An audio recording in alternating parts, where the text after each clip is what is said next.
प्रसिद्ध कथा है। अर्जुन याद कर रहे हैं, बोले दुर्योधन ने हम पांडवों के ऊपर एक बहुत बड़ा संकट भेजा था दुर्वासा जी के रूप में। दुर्वासा जी का नियम था, उनको यदि कोई आमंत्रण दे भोजन का तो वो अपने 1000 शिष्यों के साथ जाते थे प्रसाद पाने।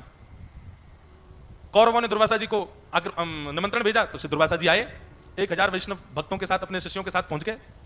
दुर्वासा जी के चरणों में जब दुर्योधन ने प्रणाम किया, दुर्वासा जी बोले हम बड़े प्रसन्न हैं, तुमने बहुत प्रेम से भोजन कराया, मांगो क्या चाहिए। तो दुर्योधन इतना दुष्ट रोते हुए कहता है, मेरे ही भाई हैं पांडव, मुझे लगता है आपका मेरे यहां आगमन मेरे घर को पवित्र करने के समान है। मैं चाहता हूं एक बार निमंत्रण आप पांडवों का भी स्वीकार करके जाइए और पांडवों के पास जाकर के अपने समस्त शिष्यों के साथ उनके हाथ की बनी सामग्री पाकर के उन पर भी कृपा करो, वो भी धन्य हो जाएं बेचारे। दुर्योधन यहाँ प्रेमवश नहीं, ईर्ष्यावश भेजना चाह रहा था, क्योंकि पांडवों के स्वयं के भोजन की तो व्यवस्था होती नहीं है। दुर्वासा जी 1000 शिष्यों के साथ जाएंगे और जब इनको भोजन नहीं करा पाएंगे, दुर्वासा जी क्रोध में आती है तो सीधे श्राप दे देंगे, और जैसे ही श्राप देंगे पांडवों का वही वंश खत्म हो जाएगा, वही खत्म हो जाएंगे, हमको युद्ध नहीं करना पड़ेगा। दुर्वासा जी ने कहा तथास्तु, हम जाएंगे पांडवों के यहां, उनका प्रसाद जरूर पाके आएंगे।